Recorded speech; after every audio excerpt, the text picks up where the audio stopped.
Let's start with a brief summary. This article, written by Paul Graham in 2021, discusses the existence of the concept of good taste. Graham asserts that if we accept the absence of the good taste concept, it would also eliminate the concept of good art, a conclusion most people would not accept. Therefore, he defends the existence of the good taste concept. Graham points out that one of the reasons many people reject the good taste concept is the ongoing disagreements about taste. However, he states that these disagreements do not mean that the good taste concept does not exist and that art has a certain effect on people. While admitting that this effect can vary from person to person, he still argues that art has a general impact on people, and therefore the concepts of good art and good taste exist. Before we dive in, I want to share a quick note about how this podcast is created. As you've probably noticed, this podcast isn't voiced by a human, but by artificial intelligence. I'm obligated to inform you of this beforehand due to the rules of AI services. This podcast is made possible by our sponsor, Wope.com, an AI startup that combines content marketing with artificial intelligence to significantly boost traffic and revenue of your startups. For all the latest content, be sure to follow me at x.com/yigitkoner. Now, let's turn our attention back to the essay, Exploring the Existence of Good Taste. Original title, Is There Such a Thing as Good Taste? Date, November 2021. This essay is derived from a talk at the Cambridge Union. When I was a kid, I'd have said there wasn't. My father told me so. Some people like some things, and other people like other things. And who's to say who's right? It seemed so obvious that there was no such thing as good taste, that it was only through indirect evidence that I realized my father was wrong. And that's what I'm going to give you here. A proof by reductio ad absurdum. If we start from the premise that there's no such thing as good taste, we end up with conclusions that are obviously false, and therefore the premise must be wrong. We'd better start by saying what good taste is. There's a narrow sense in which it refers to aesthetic judgments, and a broader one in which it refers to preferences of any kind. The strongest proof would be to show that taste exists in the narrowest sense. So I'm going to talk about taste in art. You have better taste than me if the art you like is better than the art I like. If there's no such thing as good taste, then there's no such thing as good art HTML. Because if there is such a thing as good art, it's easy to tell which of two people has better taste. Show them a lot of works by artists they've never seen before, and ask them to choose the best. And whoever chooses the better art has better taste.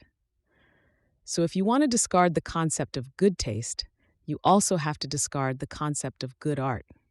And that means you have to discard the possibility of people being good at making it, which means there's no way for artists to be good at their jobs. And not just visual artists, but anyone who is in any sense an artist. You can't have good actors or novelists or composers or dancers either. You can have popular novelists, but not good ones. We don't realize how far we'd have to go if we discarded the concept of good taste, because we don't even debate the most obvious cases. But it doesn't just mean we can't say which of two famous painters is better.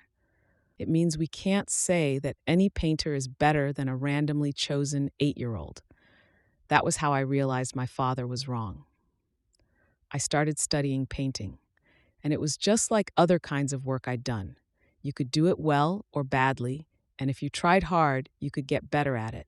And it was obvious that Leonardo and Bellini were much better at it than me. That gap between us was not imaginary. They were so good. And if they could be good, then art could be good. And there was such a thing as good taste after all.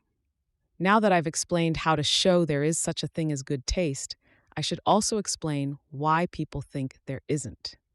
There are two reasons. One is that there's always so much disagreement about taste. Most people's response to art is a tangle of unexamined impulses. Is the artist famous? Is the subject attractive? Is this the sort of art they're supposed to like?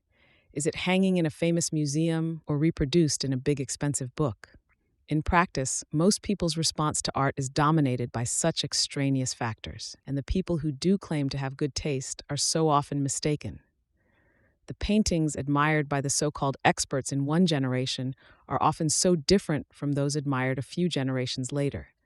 it's easy to conclude there's nothing real there at all. It's only when you isolate this force, for example, by trying to paint and comparing your work to Bellini's, that you can see that it does in fact exist. The other reason people doubt that art can be good is that there doesn't seem to be any room in the art for this goodness. The argument goes like this. Imagine several people looking at a work of art and judging how good it is. If being good art really is a property of objects, it should be in the object somehow.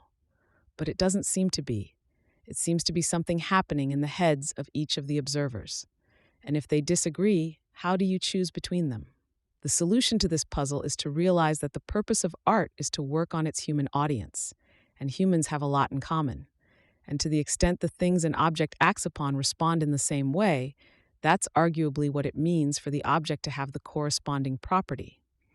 If everything a particle interacts with behaves as if the particle had a mass of m, then it has a mass of m. So the distinction between objective and subjective is not binary, but a matter of degree, depending on how much the subjects have in common. Particles interacting with one another are at one pole, but people interacting with art are not all the way at the other. Their reactions aren't random. Because people's responses to art aren't random, art can be designed to operate on people and be good or bad depending on how effectively it does so, much as a vaccine can be. If someone were talking about the ability of a vaccine to confer immunity, it would seem very frivolous to object that conferring immunity wasn't really a property of vaccines, because acquiring immunity is something that happens in the immune system of each individual person. Sure, people's immune systems vary, and a vaccine that worked on one might not work on another, but that doesn't make it meaningless to talk about the effectiveness of a vaccine. The situation with art is messier, of course. You can't measure effectiveness by simply taking a vote, as you do with vaccines. You have to imagine the responses of subjects with a deep knowledge of art and enough clarity of mind to be able to ignore extraneous influences like the fame of the artist. And even then, you'd still see some disagreement. People do vary, and judging art is hard, especially recent art. There is definitely not a total order either of works or of people's ability to judge them, but there is equally definitely a partial order of both. So while it's not possible to have perfect taste, it is possible to have good taste. Thanks to the Cambridge Union for inviting me, and to Trevor Blackwell, Jessica Livingston, and Robert Morris for reading drafts of this.